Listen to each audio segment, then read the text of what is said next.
Bonjour tout le monde, ici Jean-Claude Audette de Québec. Cet après-midi, je vais entreprendre ma petite capsule comme je fais actuellement sur la physique quantique. Et ma capsule va traiter sur l'expérience d'Alain Aspect qui date de 1983, toujours en rapport avec l'effet EPR. Si vous voulez bien, on va faire un petit retour en arrière. Là. Lors de ma dernière capsule, on avait vu que Albert Einstein, en 1935, avait parlé de particules intriquées et que communément appelé l'effet EPR, et que ces particules, quand on les séparait, devaient apporter avec elles des variables cachées que nous ne connaissons pas.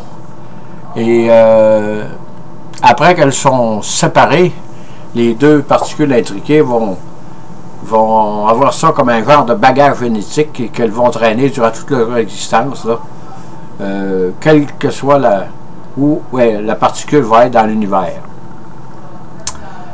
C'est une expérience de pensée qu'Einstein avait développée en 1935 pour démontrer que la physique quantique dans son état actuel était incomplète et qu'il devrait y avoir des variables cachées pour que ces particules intriquées puissent communiquer ensemble. Et on le sait, dans les années 30, Niels Bohr, c'était un des géants de la physique quantique dans ces années-là, avec Albert Einstein. Et Niels Bohr divergeait totalement d'opinion avec Albert Einstein, disant que la physique quantique était non déterministe, la physique quantique était probabiliste. Et que cette particule intriquée, Bohr avait répondu du mieux qu'il avait pu avec à l'effet EPR d'Albert Einstein, mais sans trop de je dirais sans trop il avait répondu, mais on ne peut pas dire que c'était comme avant, là. Il n'avait pas pu mettre KO Albert Einstein avec cet argument-là. Et c'est pourquoi les Bohr étaient tellement importants dans ces années-là que les jeunes physiciens se sont ralliés à Bohr à son école de Copenhague au sujet de la physique quantique. Et c'est pourquoi l'EPR d'Albert Einstein est resté lettre morte durant une trentaine d'années. Parce que les physiciens du temps des années 30 et début des années 40 avaient tellement de choses à découvrir avec la physique quantique qu'ils se sont dit, ben là, l'affaire EPR d'Albert, on va oublier ça, là, on a bien d'autres choses à fouetter, là, à découvrir avec la physique quantique, en tout cas. C'est pour ça que c'est resté là, lettre morte, durant une trentaine d'années. Et en 1963, il y a un dénommé John Bell, ça c'est un physicien anglais, qui est né en 1928 et qui est décédé en 1990, il avait 62 ans, que lui a réalisé que l'effet EPR d'Albert Einstein était une chose beaucoup plus profonde qu'on en avait imaginé là, auparavant. Et que ça cachait quelque chose d'insoupçonné. Et c'est pourquoi Bell va développer ce qu'on appelle les inégalités de Bell aujourd'hui.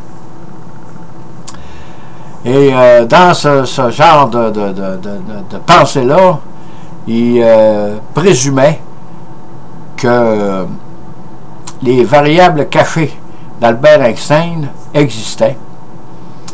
Et il avait développé une genre d'ingéniosité pour démontrer que si les inégalités de Bell sont violées, que la physique quantique n'est pas locale comme Albert Einstein l'a toujours pensé, mais il y a non-localité dans la physique quantique.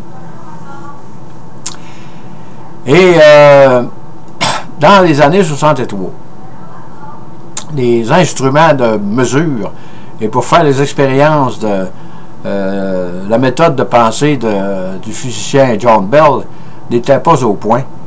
Et ça est demeuré lettre morte, là, peut-être un 5-6 ans, là, 6-7 ans, là, avant que les physiciens, certains physiciens se concentrent vraiment là-dessus, là, pour tenter de vérifier les inégalités de Bell, non pas avec un électron, particule intriquée qui serait un électron, mais des photons, comme Bell l'avait imaginé. Et dans les années 70, il y a eu plusieurs expériences de tenter aux États-Unis pour vérifier si la physique quantique était locale ou non locale. Et à ce titre, on doit dire que les résultats sont demeurés flous. On dirait que l'instrumentation pour vérifier ça n'était pas tout à fait assez avancée. Et il y avait des doutes quant à la validité des expériences qui avaient été faites là, au sujet du photon intriqué. Et c'est sûr que c'est des choses qui sont très, très abstraites, mais je dirais que c'est tellement abstrait que c'est très, très difficile à admettre que ces choses-là puissent exister dans notre monde. Et si, comme je disais, dans les années 70, ça n'a pas pu être vérifié là, correctement. Et il faut attendre Alain Aspect des années 80 à 83 pour que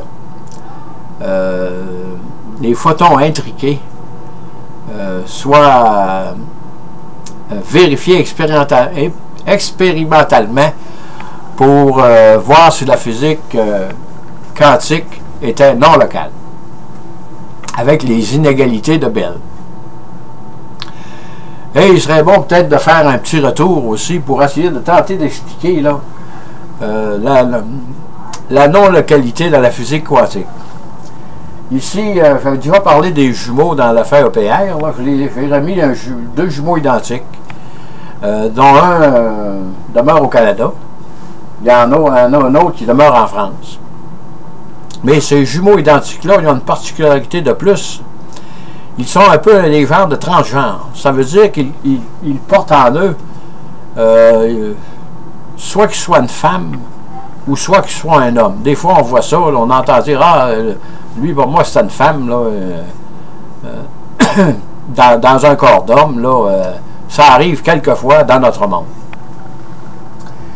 Et si le jumeau au Canada, de façon aléatoire, quand il va s'habiller le matin, si sa bille décide de s'habiller en femme, celui qui est en France a une chance sur deux de s'habiller comme son jumeau qui est, disons, au Canada, à Montréal ou à Québec, là, soit qu'il s'habille en femme ou soit qu'il s'habille en homme. Et le lendemain matin, si le jumeau identique du Canada s'habille en homme, le jumeau de France a deux choix. Il peut s'habiller soit en homme, soit en femme. Oui, ça peut arriver que si son jumeau canadien s'habille en femme, que lui décide de s'habiller en femme de façon aléatoire. Et dans la physique quantique, c'est pas tout à fait ça qui se passe. Si nos jumeaux sont des jumeaux quantiques, qu'est-ce qui va se passer si celui qui est au Canada décide de s'habiller en femme? Automatiquement, quand l'autre va se lever, il va s'habiller en femme. Et si le jumeau quantique au Canada décide de s'habiller en homme, automatiquement, celui qui est en France, quand il va s'habiller en homme.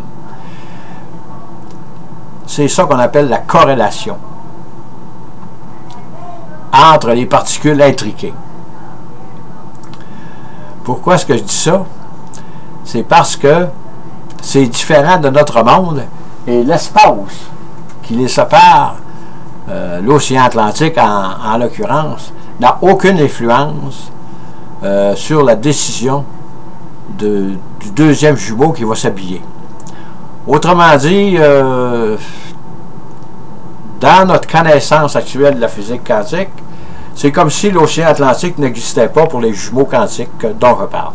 C'est comme s'ils sont très éloignés l'un de l'autre, mais c'est comme s'ils étaient à côté l'un de l'autre. Et s'il y en a un qui s'habille en femme, automatiquement l'autre, peu importe où ce qu'il est sur la planète, là, on parle à France, là, il va s'habiller en femme. Ce sont des jumeaux quantiques. Sauf que dans notre monde, nous autres, ça ne marche pas comme ça.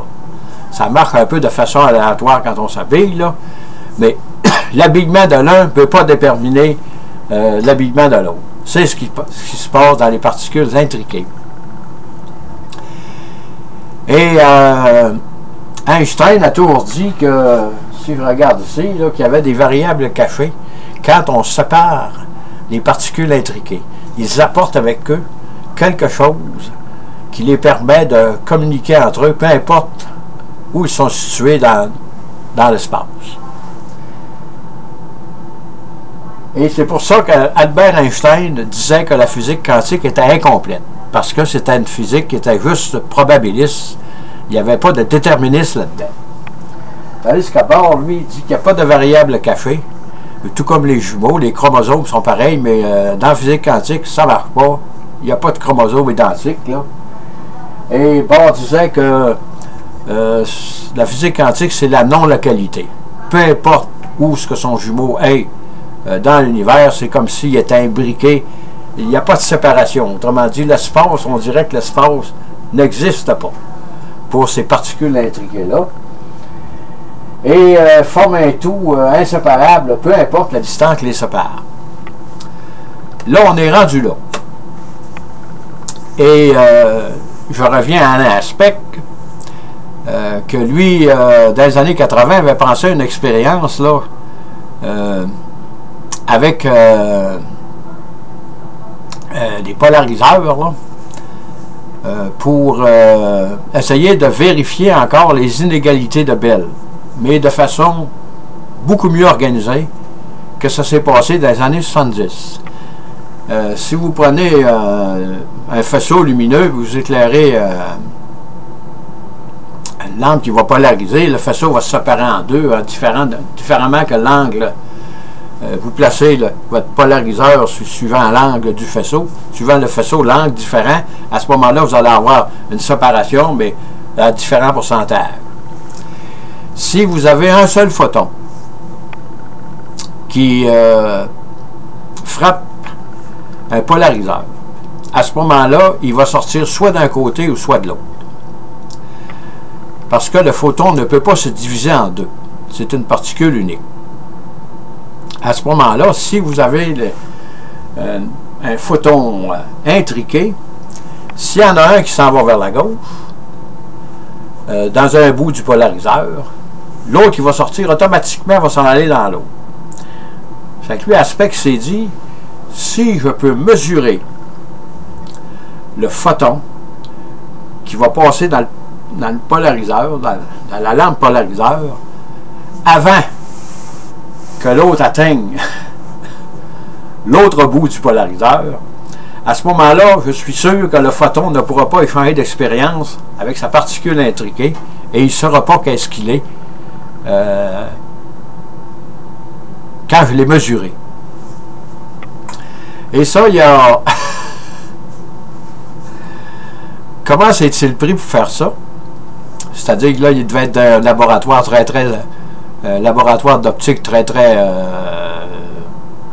sophistiqué là, en France, là, parce que ça, on ne peut pas bricoler des expériences de même dans notre sous-sol, c'est impossible, parce que ça prend des ordinateurs, ça prend des appareils très complexes, et en plus de ça, avec la vitesse que la lumière va, 300 000 km/s, c'est pas un homme avec un petit chose avec un piton là, qui va déclencher la lecture du photon, puis que ça ne peut pas marcher de même, c'est impossible. Et c'est un système d'appareillage probablement très compliqué, mais quand on parle de cette expérience-là actuellement, peut-être que Alain Aspect, ça y a pris plusieurs années avec ses confrères là, pour monter cette expérience-là. Là, on en parle aujourd'hui parce que ça fait une vingtaine d'années, ça fait 30 ans que ça a été fait, cette expérience-là. Fait que on la connaît pas mal. Et il s'est dit, je vais, à force de penser, il s'est dit, je vais attendre un piège au photon. Comment s'est-il pris? Encore notre cher Albert qui revient dans le portrait. Il s'est servi des théories d'Albert Einstein, soit la relativité restreinte de 1905, qui, dans cette théorie, Albert nous dit que rien ne peut aller plus vite que la vitesse de la lumière dans notre univers à nous autres. À ce moment-là, si je peux mesurer le photon avant que le signal du photon intriqué atteigne l'autre, je suis sûr qu'il n'aurait pas pu avertir l'autre photon sur quel bord était sorti du polariseur. Et moi, je pensais que c'était des millionièmes de seconde, là, mais si vous faites le calcul rapide, là, moi j'ai estimé que peut-être que le polariseur d'aspect avait peut-être, je sais pas, une cinquantaine de pieds, ou mettons 15-20 mètres entre d'un bout à l'autre. À ce moment-là, le photon rentre là-dedans, soit qu'il s'en aille d'un là, ou d'un autre l'autre bord. Là, il y a tout un appareil électronique là-dedans avec des ordinateurs pour calculer la mesure. Et après plusieurs expériences, et je reviens avant à dire que je pensais que c'était des millionièmes de seconde, mais c'est plus que ça, c'est des milliardièmes de seconde. Là. Ça se passe, parce que si vous prenez la vitesse de la lumière divisée par la longueur que j'avais, ça va vite, ça va très très vite la lumière. Toujours est-il que l'expérience, après plusieurs essais répétés avec des photos intriquées, une paire à la fois, là il a réalisé que les inégalités de Bell étaient encore violées. Ça veut dire que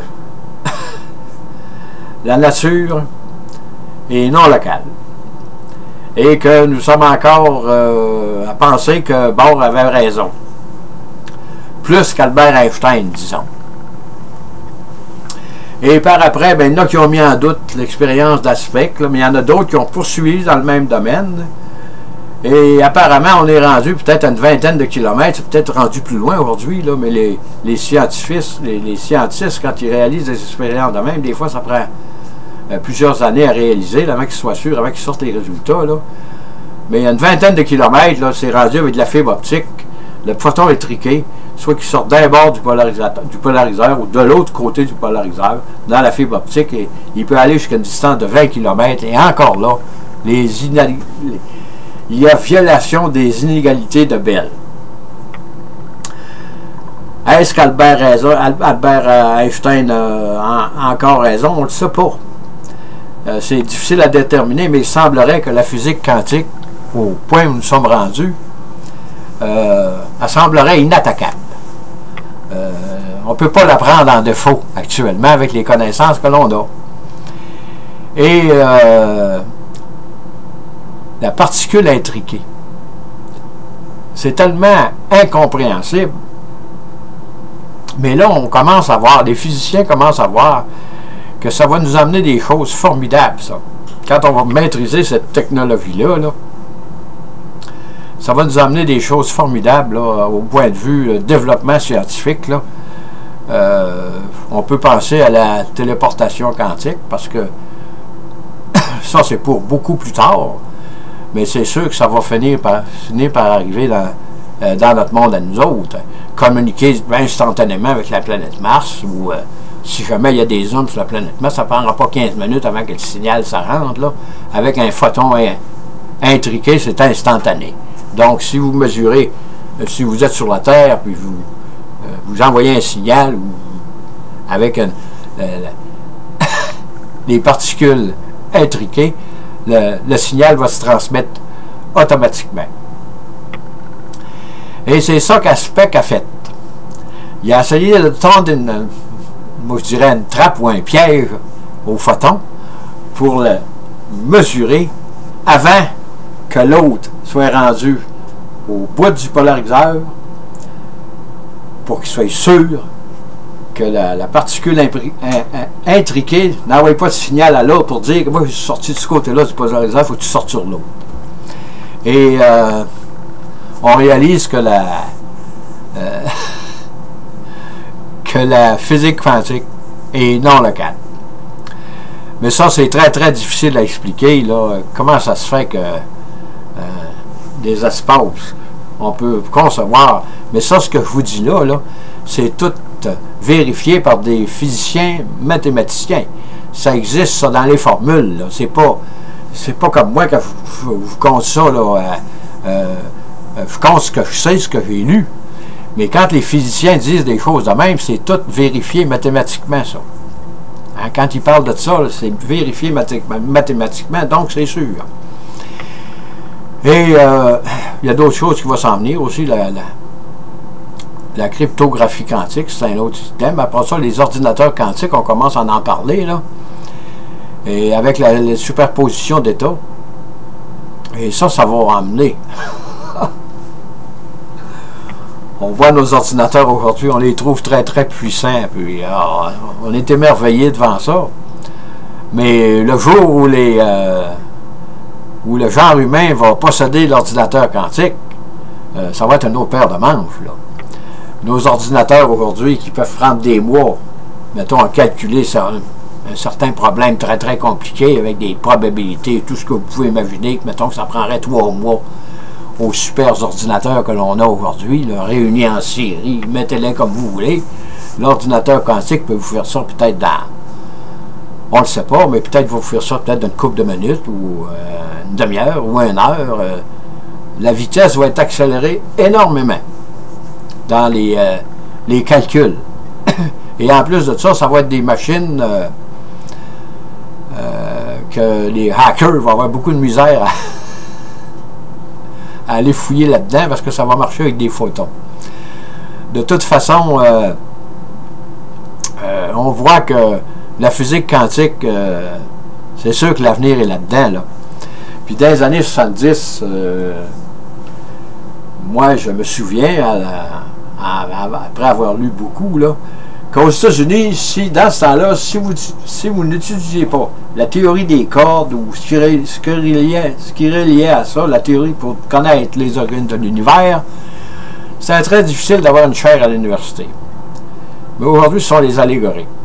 Pourquoi? Parce que ça, les allégoriques, c'est ça qui, de plus en plus, vont servir dans les ordinateurs, surtout ça sert de plus en plus. C'est pour ça que ceux qui sont en génie physique aujourd'hui, la plupart étudient là-dedans, là, parce que il y a un développement formidable que les théories de la physique quantique vont amener, mais ça prend les allégoriques pour les faire marcher, ces théories-là. Sur ce, je voudrais terminer en disant que Alain Aspect, c'est un physicien français. C'est un très grand physicien. Et probablement que, tout comme John Bell, Alain Aspect va rester dans les annales de la physique quantique pour longtemps. Parce que c'est lui qui a donné un nouveau départ. Comment essayer de déterminer si la physique quantique est déterministe ou probabiliste. Et plus on va aller loin là-dedans, plus on va découvrir toutes sortes de choses. Il y a toutes sortes de choses que l'avenir nous réserve là-dedans. Et sur ce, je vous dis bonne écoute, merci et à la prochaine.